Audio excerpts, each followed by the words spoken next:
Welcome to the IVM Podcast Network. How does the GST change our lives? Does the separation between church and state still stand in India? We'll discuss all of this and more on this episode of the Pragati Podcast.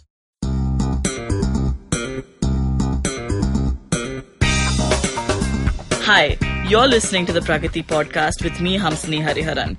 And every week on the show, we talk about politics, policy, and economics. In the first half of today's show, I'll be sitting down with my colleague, research fellow Anupam Manur, as we discuss the goods and services tax. My co-host Pavan Srinath will not be joining us for the first half, but never fear. He's back in the second half as we sit down with Takshashila lawyer Madhav Chandavarkar as we talk about secularism and how we need to view it in India.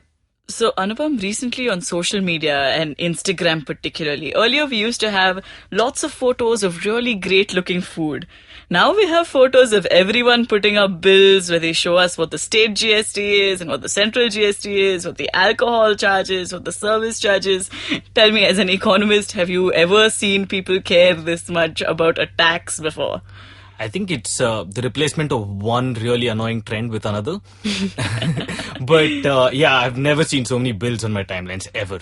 And I think it's also quite rare to see a new tax regime being celebrated as much as you have seen in India. Exactly. And why is that? It's just a tax. It's not as popular as any of the other memes that go around, right? Where does this come from? I think a lot of it has to do with what the promises were regarding GST. So there's a lot of hype that's been building up towards the GST because it's been in the news regarding the different slabs. So for the first time, I think people have been actually caring about a tax rate. I mean, the only other time that people really care about the tax rate is during the budget when the finance minister announces the slabs for income tax. But this is the first time I think people have cared, and the reason for that is, I think, a lot of what they consume is set to become cheaper, expensive. So it is still coming from a slightly more personal angle, but it's also to do with the hype of this government doing something. True. Okay, so run us through a little bit, right? We've been talking about the GST for a very, very long time.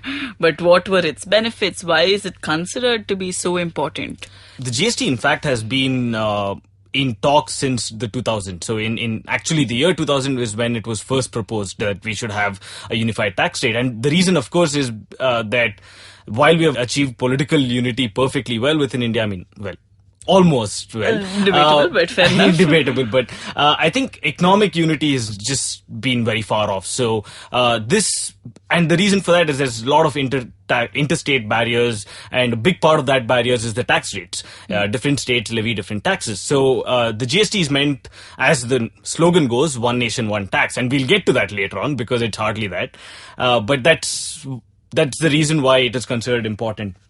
Now, it is set to kind of subsume many of the state level taxes. So I'll give you a small sample of the kind of taxes that were levied, right? So you had a central excise duty, you had a service tax, you had additional customs duty, you had surcharges, you had state level value added tax, and finally, entry taxes such as octroi and so on. So all of this now gets subsumed under the GST.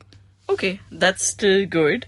So the big benefits were that all of this would be subsumed under one slab. We'd have more uniformity across various states and so on. Right? And thus, just continuing where you left off, and thus making it much more easier for companies and firms to do business in India. So that was the grand promise of GST. Now, right. Of course, there's been slight changes in the way it has actually been implemented. And part of the reason why it's been in the news so much is that you've had kind of continued deliberations and negotiations on the tax slabs and the tax rates to be actually this thing. So you had different reports which suggested different rates, and we've now ended up with a multi-tax rate structure. But why was there so much push and pull on this? Why did it take 17 years for it to materialize if its benefits were that big, right? Well, I think, 17 years from the start, from the inception of the idea, but then it seriously started getting a push only in 2014-15, and that is when the negotiations started. So first thing that the government had to do was to get all the states on board. So now, because this is a constitutional amendment, and this was actually passed as the first the 101st constitutional amendment, it required the agreement or approval of at least half of your states, right? So to get the states on board was quite difficult, and the reason for that is some of the revenues that the state used to collect will now be shifted, and then you had to think about ways to share revenues between center and state. So obviously there's going to be a bit of back and forth. Cool. So if it was passed with so much fanfare and if they managed to get all these stakeholders on board, it's still going well, right? I mean, there are, I'm sure, a lot of other benefits that comes with the GST. Sure, there are. I mean, that's even though it's slightly an imperfect version of the GST that was initially kind of ideated upon, it is still going to do a lot of good in the long run, and there's probably no denying that, right? And if you want to talk about the benefits, of course, there are. Everyone kind of agrees that there will be a bit of short-term pain, but long-term gain, right? So let me talk about the long-term benefits first, and then we can get to the kind of imperfections in the system. So with regard to the long-term gain, again, you can look at it from three angles, which is, what does it do for businesses? What does it do for the government? And then what does it do for consumers? Cool. So let's start with businesses first. What does the GST promise for businesses? Right. So again, there's difference between promise and what will actually happen. All right. For the latter part, we still have to just wait and see, right? Yeah. But at least the way it's structured, you can think of why it will benefit businesses. So firstly, it's supposed to be easy compliance. Okay. Now, if you were a company which was operating in, let's say, about 4 or 5 different states in India, and many companies actually operate in much more than that, these companies had to adhere to different tax structures within different states, right? So it would get, let's say, a tax concession somewhere else, but it would have to pay extra taxes somewhere else. And then just compliance was a nightmare for most companies. Now, with all the different tax rates gone away and you have one kind of GST, that kind of makes it a lot more easier for them to comply with the entire tax structure in India, right? So there's basically the amount of money they're going to spend on CAs will probably reduce in the long run. The poor chartered accountants in this country. No, they'll find some other work. Trust me on this. I'm sure they will. What about the government? There's other kind of benefit for the businesses apart from that. So you also have, what this also does is gives you certainty, right? And which thereby will increase the ease of doing business. So if you have, again, one kind of tax rate across different the states in India, then you can quickly move from operating in 2 states to 5 states without much ado, right? So you can go from, operating in 2 states to 10 states or 15 so scaling states.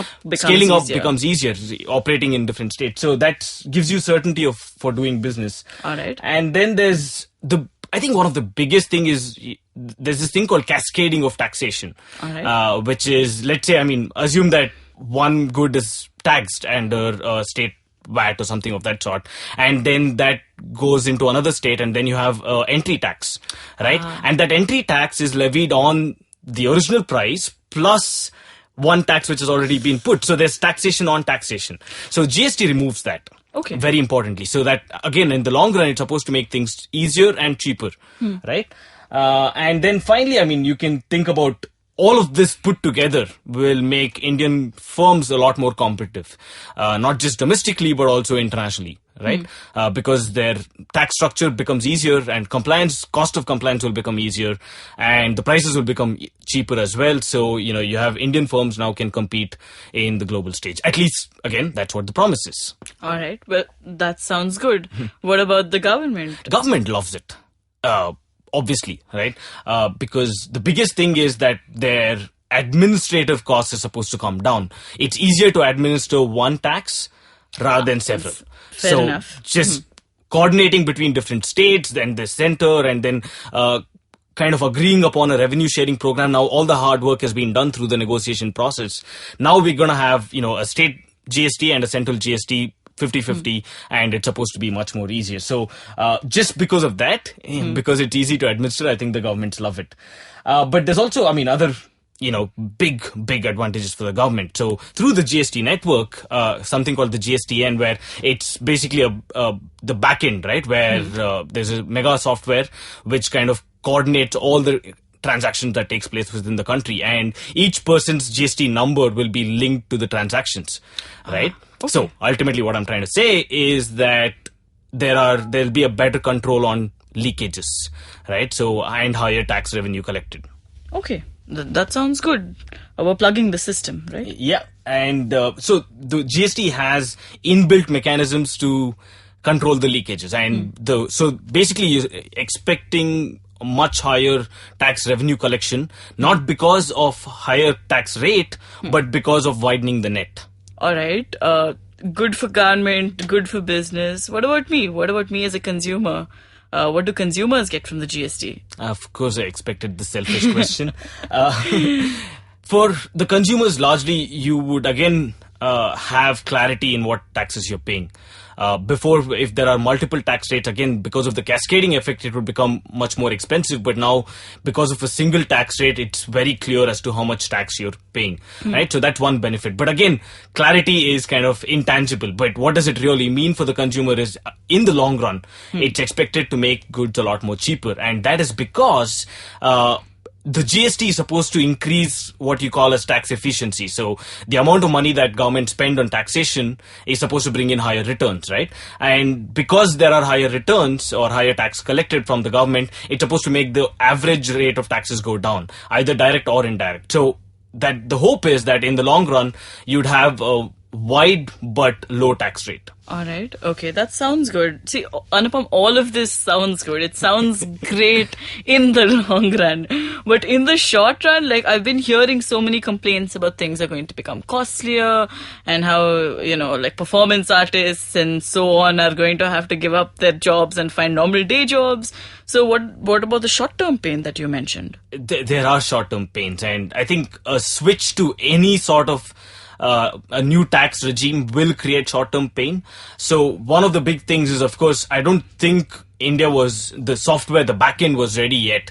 And there's a lot of confusion regarding, which products go under which sort of tax slabs, etc., etc., etc., right? So you have, again, part of the bills that were posted on the social network was people who had bought fruits and vegetables which had 12% GST, because the person who had billed didn't do it, deliberately, but then that put us a wrong tax code, right? And fruits and vegetables are, by the way, exempt under the GST. Oh my God. Right? Okay. And then there would be outrage on that, etc. Right? So there's obviously going to be a lot of confusion in the short run. There's no denying that. But there are actually other more tangible effects of GST as well in the short run, which is most people expect prices to go up. One of the main reasons for that is services, which were previously charged at 15%, now gets increased to 18%. Right? Okay. So that is quite a big jump. 3% across all services. Part of the reason why you're speaking about, food in restaurants, actually, fine dining restaurants at least. And by the way, our definition of fine dining is pretty low. It's not very ambitious, but nonetheless. But the price of those things are supposed to go up, right? And there's also a lot of other things where there are reasons why you'd expect inflation to go up in the short run. But again, the hope is that in the long run, these things kind of get mitigated. All right. Okay. But short-term pains aren't the only problem with the GST, right? There's been a lot of criticism leveled at the GST about still the way it's structured, correct? Absolutely. So if it was just this kind of short-term pain, some sort of confusion, etc., then it could have still been dealt with and people would have been happy. If people were willing to wait in the queue for demonetization, I think people would have been willing to take a bit of confusion, right? Exactly. And so I think the criticism levied against the GST is because there are certain structural flaws in the way it has come out, right? Such as? There quite a few, and I hope you have some patience for this. Yeah, I need to know this. Right. So the first thing is the promise of one nation, one tax. That itself has gone, awry right at the beginning, right? Because you have, as of now, at least what I can count is 5 major tax slabs. So there are goods which are completely exempt from taxes. So you have 0%. Then there are 5%, 12, 18, and 28. On top of this, of course, you have certain things which have a 0.3% tax rate for gold and so on, or precious metals. Okay, and all right. Finally, and this is what kind of really annoys me, is that the GST Council has given a provision for additional cesses to be put on luxury items, or on what you call a sin product. So you have a 28% tax, and on top of that, the government can put additional cesses on it, so which would go up to about 53%. So in reality, you have about 6 to 7 different operational rates. Wait, but that defeats the entire purpose of the GST. I think so, exactly. And then I've not even gotten to the exemptions bit of it. Now, exemptions not in terms of that they're generally exempted from a tax rate, which such as, food grains and so on, so that not to hurt the poor. So you have a 0% tax rate for that. But there are certain products, commodities in India, which are exempted from the entire GST regime itself. Right? Such as? Alcohol. Ah. And petroleum. Okay. Right? So, this is something that the government just couldn't get the states to agree. If they wanted, and they really wanted the GST to pass, but on these two counts, the states would just never agree. And the reason for that is states get about 35 to 40% of their revenue from alcohol and petroleum, right? So they didn't want to give that up. And now you have a GST which doesn't include two of the biggest revenue earning things. So if you again go back to your bill, you will have a state GST, central GST, service charge, and then finally you will have a separate state VAT on alcohol.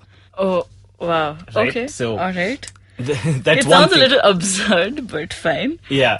And okay, just as a small digression, I think it's also important for us to reflect upon the government and the tax authorities' conception of luxury, right? So you have the highest bracket, which is 28% meant for luxury goods and sin goods, right? And let's not even get to the sin part goods, of it. okay. Yeah. All right. Let's not even get to the sin part of it, right? Okay. I mean, of course, drinking alcohol is a big sin. I hope you know that. Yeah, it's a pap, Anupam. What are you saying? Right. But apart from that, deodorants are sin goods. I mean, not sin goods, sorry. Deodorant is a luxury in India, supposedly, which is why they're taxed at 28%. Have these officials from the GST Council ever travelled in a Mumbai local? Anupam? I don't think so. If they did, then they would realize that how much of a necessity it is. Right? Yeah.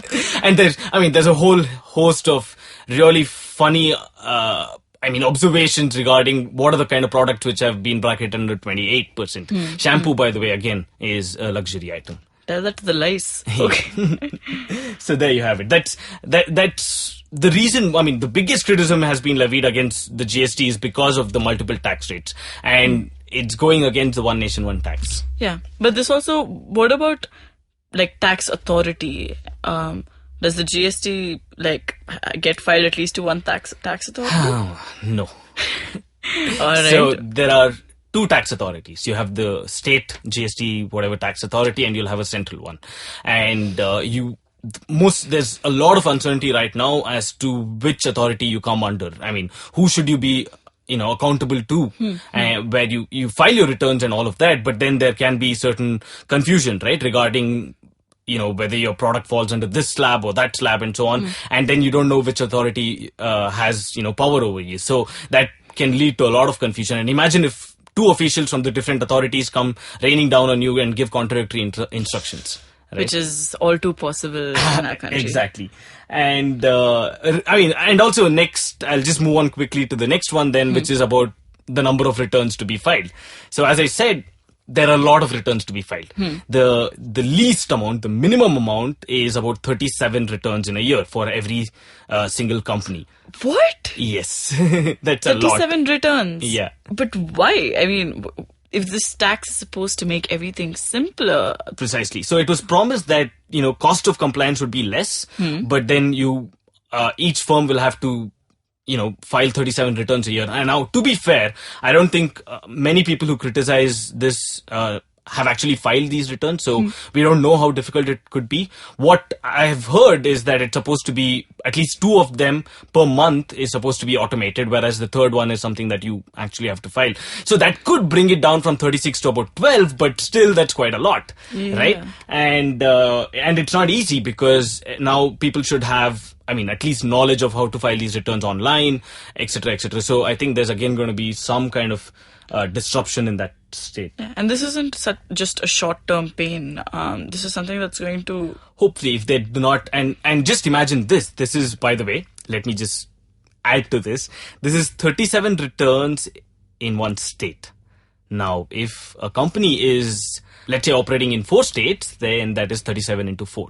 So that is why previously I had said, believe me, the CAs will still have the jobs. Which is why, I don't know if you noticed this or not, but as soon as the GST, just even before the GST was rolled out, there was this whole bits on, on courses which are purely aimed at chartered accountants and for them to, know more about GST and so on.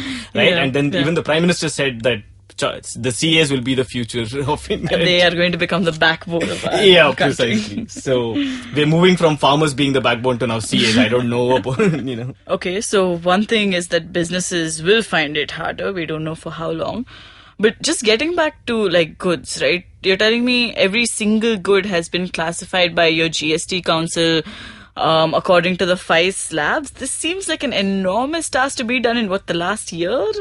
Yeah, it is an enormous task, and I don't know, the GST Council must have had many sleepless nights. But it has also resulted in a lot of classification disputes, right? Okay, so I'm just going to ask you the same question that I think Veerappa Moily asked in Parliament, which is Kit Kat a biscuit or a chocolate? Because both of them have different tax rates. Now, chocolate is nearly a sin or luxury item, so thus 28%, whereas biscuit I think is about 12 or 18, I'm not sure. So if there's a rock and a hard place, then Kit Kat will be right in the middle. So there's been a lot of classification disputes of this because skincare items, for example, some of them is under 5%, but there are some creams, etc., face whitening creams or something that I don't use, and shampoos in 28% bracket. I mean, aren't they extremely similar? Why are they under different classifications? So what has happened, and it's quite unfortunate, is that there's been a lot of lobbying in the past few months for companies who go up to the GST Council or I don't know where, but asking them to basically classify their particular product in the lowest tax rate possible, tax slab possible, right? So there's been a lot of lobbying, not necessarily, very beneficial and very neutral in that sense. Yeah, so. I mean, it seems obvious that interest groups would want to influence how their products get priced, obviously. But yeah, how do you solve such a conundrum? I mean, so now we have this, whatever, the list is already made, it's out there. But I don't know. I mean, the real future, and I'll say this again, is to have just 1 or 2 slabs. I mean, even Professor Govind Rao, for example, says that, one tax slab for the entirety of India is not possible. So have 2 tax slabs and be done with it. But I think it's a bit late for that now. But we're just going to have to live with this kind of confusion for some time now. All right. Tell me what else I should know about the change from the previous tax regime to this one.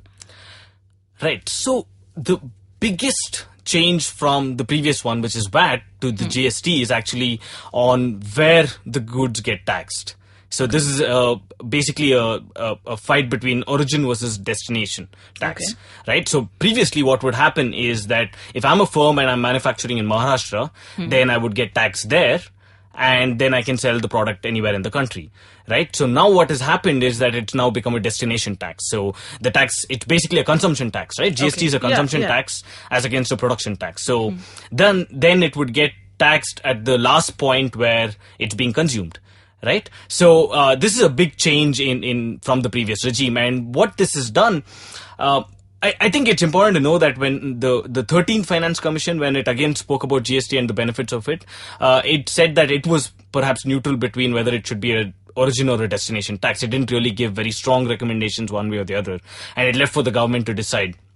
I think it should have kind of been a bit more specific on that, because now you basically chosen a destination tax.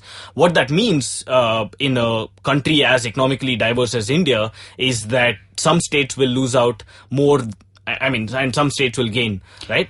Can you explain that a little further? So what does an origin and destination tax mean? That some states consume more than others? There are definitely certain states which produce more and certain states which consume more.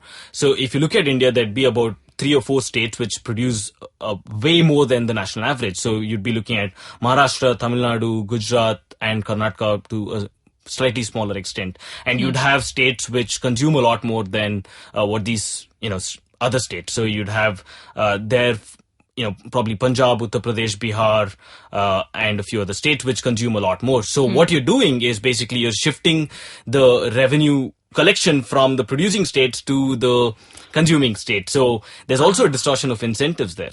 Wow. Yeah, I can see why states would be pretty angry with that, because it's almost like disincentivizing states that produce more, right? Exactly. These 4 states especially were against the GST because of exactly this, because they would lose out even though they're producing more, and then they would end up losing out, right? So they were not happy with it. Whereas the other states which are consuming more and now who get probably a windfall revenue, we're also aware of it. So if you look at particular policies, economic policies, you can see that they had anticipation of this. So I don't think Bihar would have gone ahead with a prohibition if not for windfall increase in their taxation through the GST. So if not, I mean, as I said, 40% of your revenue comes from alcohol, and no state can afford to lose out on that. But now, because it's being compensated by increased revenue through GST, they could afford to do the prohibition. Think about farm loan waiver, and I'll stop there. No, let's not get into farm loan waivers. Yeah. That is a discussion for another day. But wow. Okay. So now you tell me, going ahead, what would be the incentive of a state to, let's say, give a few, to make it easy for businesses to come there and do business? Right? You're removing that incentive. So to attract investment, for example, through, making it easy to do business, I don't think states will have that incentive anymore. Okay, Anupam, you've told me a lot that befuddles me, a lot that leaves me bewildered. But coming back to me, right? Coming back to consumers in general, we hear so much about this is going to get cheaper, this is going to get costlier. Are things actually going to get cheaper under the GST regime? Well, that's...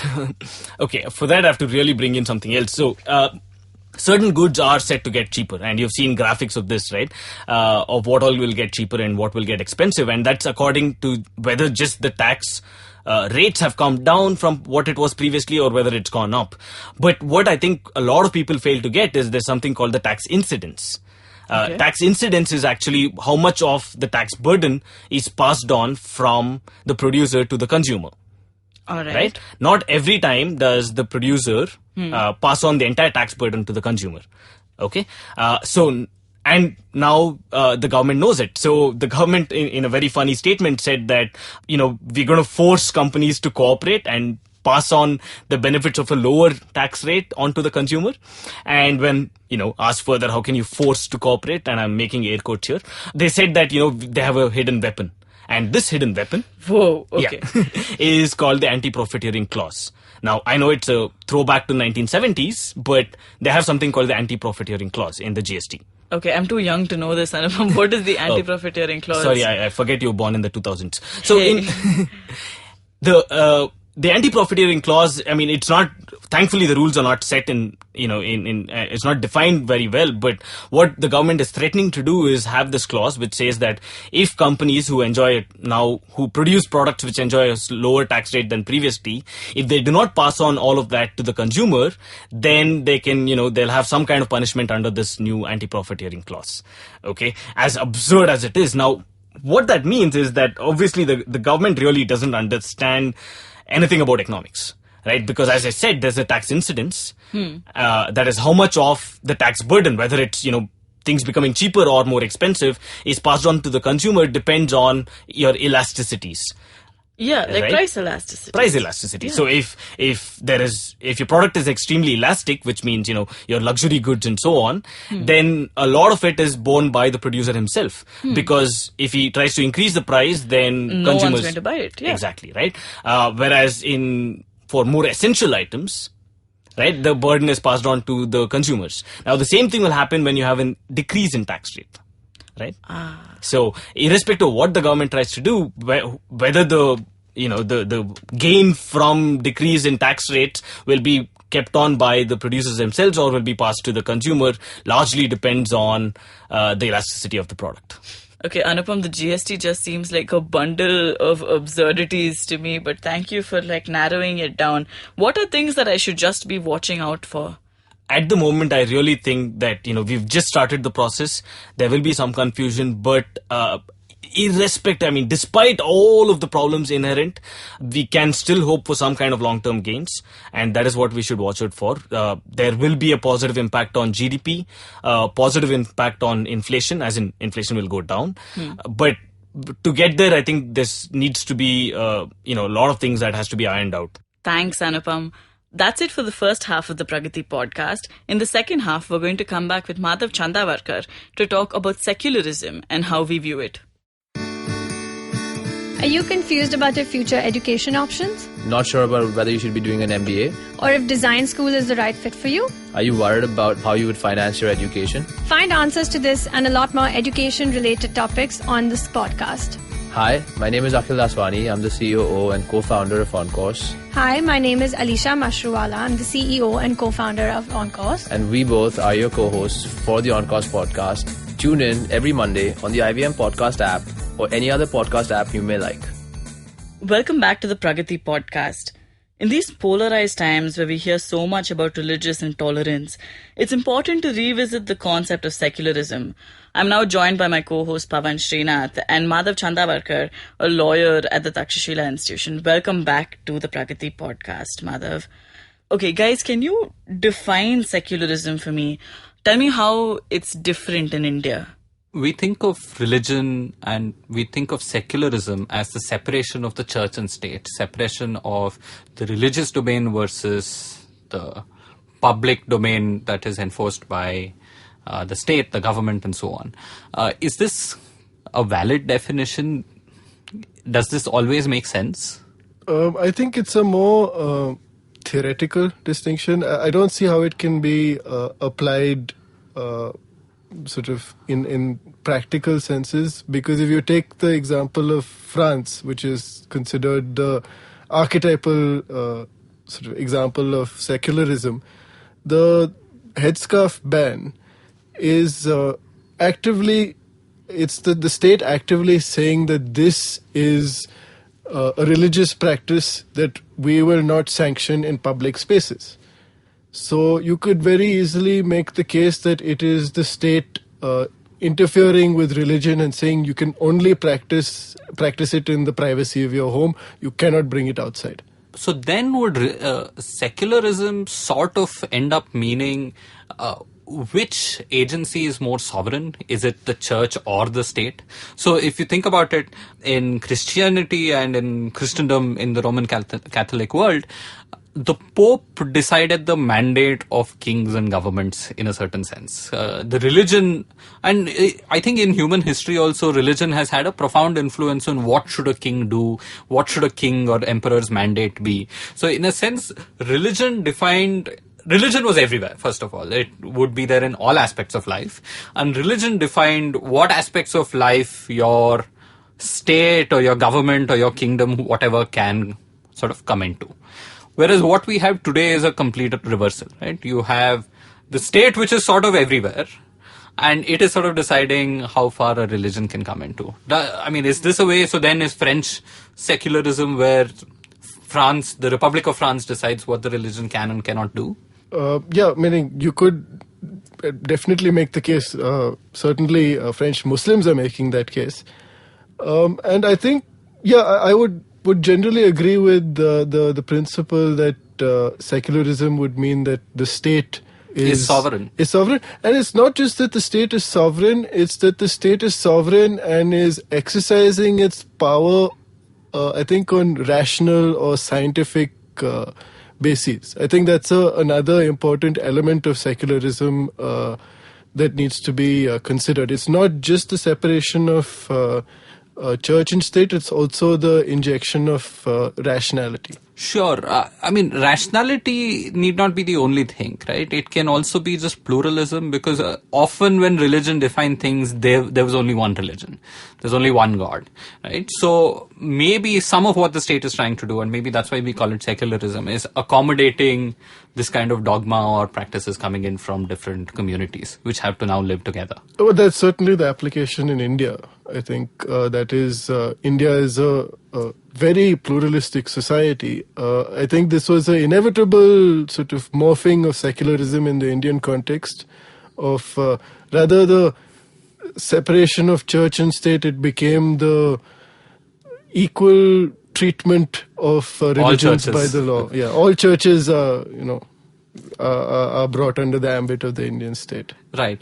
So, but I have a big problem when people say, oh, in Indian secularism you can do this, in French secularism you can do that. But secularism is still one thing, right? So I have trouble when those kinds of arguments get made. It's like, are there different colors to another value that we have? I mean, is there red color freedom? Is there blue color freedom? No, right? I mean, freedom is freedom. There is lack of it or there's more of it. No, so I think it's not so much that the idea or the abstract idea of secularism changes as much as it's the application of it. Because in France and in Britain, where you have largely just one religion with maybe two or more major sects, the sheer number, meaning of major religions in India, is first more. And then once you get into individual sects, then you sort of branch out into just an uncountable number almost. So I think the whole equal treatment, or not equal treatment is perhaps not the best way to put it, but the fact that all churches are brought under the ambit of the state is not so much changing of the principles. So yes, freedom will remain the same and secularism will remain the same, but then we don't live in ivory towers. You have to bring these principles into the real world, and I think that's where the application sort of changes. Okay. But, you look back to India, and maybe the case is not so straightforward. I mean, what we discussed about who's sovereign, the religious authority or the political authority. In Europe, the history is very pat down, right? So the first thing happened with the King of England sort of rebelling against the Pope and deciding that he'll form his own church. And then you had the Protestant split, and then you also had the Westphalian the treaty, where basically countries decided not to interfere in each other's matters. So slowly the power of the Pope went away, the power of the kings and the emperors went up. So you see that clear transition happening there, and we can sort of draw the dots to what is the present day understanding of secularism in Europe or in America.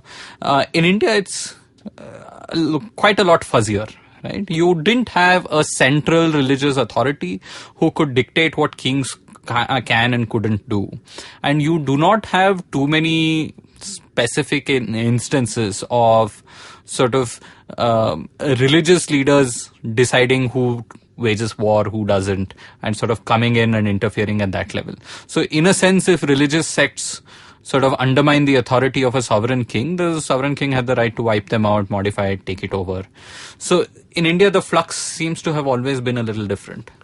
So I would say that in Europe, the Pope or the Church could influence state policy both internally and externally. I think with India, maybe the case of the Church influencing state policy externally wasn't as much in terms of, fight this war here, go keep this territory in this in this part of the world. But I think they did sort of definitely dictate what the state could do in terms of internal policy, in terms of how citizens would interact with one another. And I sort of hate to say this, but one example would be an example that a lot of sort of Hindu nationalists would cite, which is of the Mughal emperors. Okay. Where even though it was an Islamic ruler, they still allowed Hindu personal laws. So I think they realized that if they meddled too much, then it would be a much harder territory to keep. So it was more of expediency.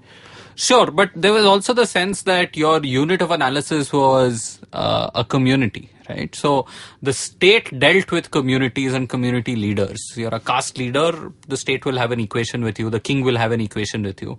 But the idea was by and large, so if there is conflict between communities, the king and his court sort of step in.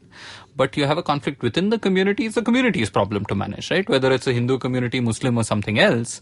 The idea was that a lot of governance, a lot of conflict resolution was provided by your community.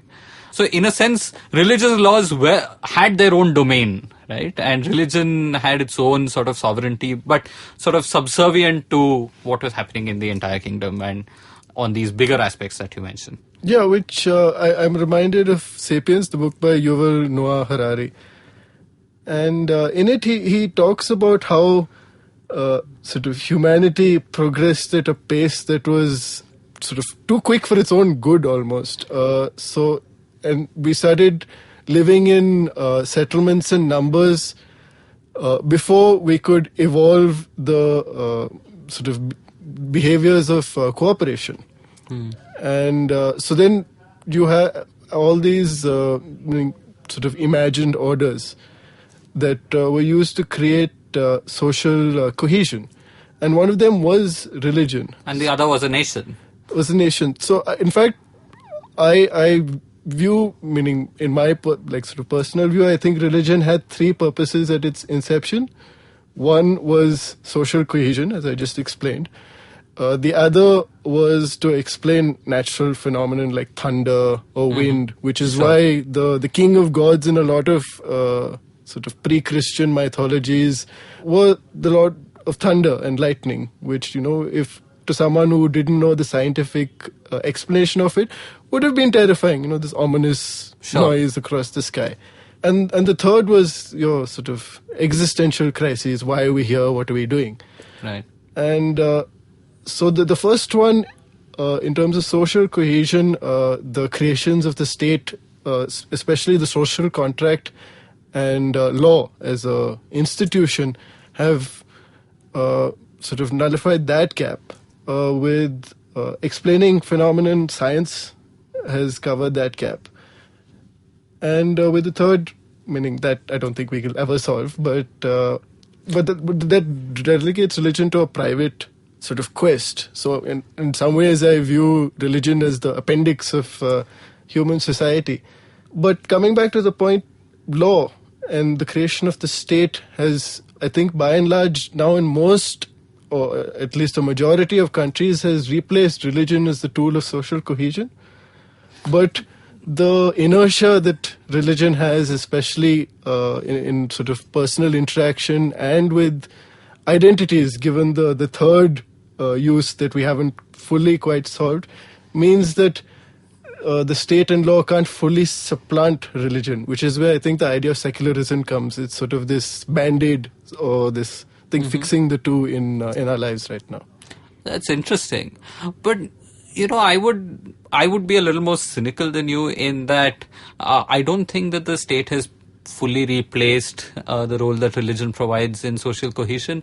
I think it is trying to, but there's enough distrust of the state as well. And one of the questions to ask is, what are instruments beyond the state and religion that can be used for social cohesion, right? I mean, if all of us like football, there is some amount of social cohesion among people who like football, right? So there are shared interests and you have technology and other things that have also created this.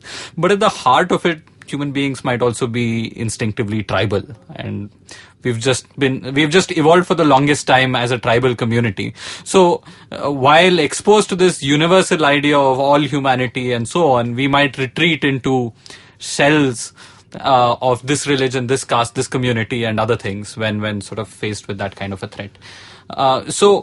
Okay, but coming back, Madhav, you said that secularism is a band-aid which sort of mediates this. But essentially, it's about people deciding what to respect above all else. I mean, and some people do respect religion above all else even today. So isn't that one of the conflicts? Yeah, that is the conflict. But then the problem is that if it's only some and not all, if you're placing religion as the ultimate, then what happens to the people who don't believe in that religion or believe in another religion? Right. How do you coexist? Because then automatically in history, that question was resolved through power. And through violence. Which is why, as an ardent football supporter, I will not kill you if you are a cricket supporter and don't like football. Perhaps more relevantly, if I like Manchester United and you like Liverpool. Yeah, exactly. Real Madrid, just to clarify. But fair enough, Madhav. But I guess the real challenge is how do we look at how do we convince enough people that a modern Republican-style democracy is probably the best way to sort of include as many people as possible and allow them to have the freedoms that they want, right? So you still can vote, you still have certain amount of power that you can put on display, you still have rights that you can keep. So I guess the larger persuasion is that the framework of a modern democratic republic can sort of allow you to pursue your religious passions or any other more than anything else. Which is why, as a lawyer, you sort of, you frequently chastise me for bringing this word into conversation, but I think it boils down to a sense of constitutionalism. Okay. Because the Constitution is, if you look at it, the closest we'll actually come to a physical social contract. Mm-hmm. So then it's saying that we will have allegiance to this document above all things, which is why I think Modi must be praised for saying that the Constitution is the holy book of this government. You said whether he meant it or not, that is or should be the position of the government. Fair enough. So let's start a new religion with the Constitution at the forefront of it. But that's the dangerous approach in terms of how it's to be interpreted as a holy book. I still think as a techno-legal document, it does need some understanding. But it's the spirit of it which matters more than the letter of it. It should be based on the interpretation should be based on rationality and not on dogma. On dogma, or for that matter, purely on judges. The judges must justify their judgments. Fair enough. Okay, thanks, Madhav. So that's it for our show. You can find new episodes of the Pragati Podcast every fortnight on the IVM Podcast app or any other podcasting app you prefer. And of course, on thinkpragati.com.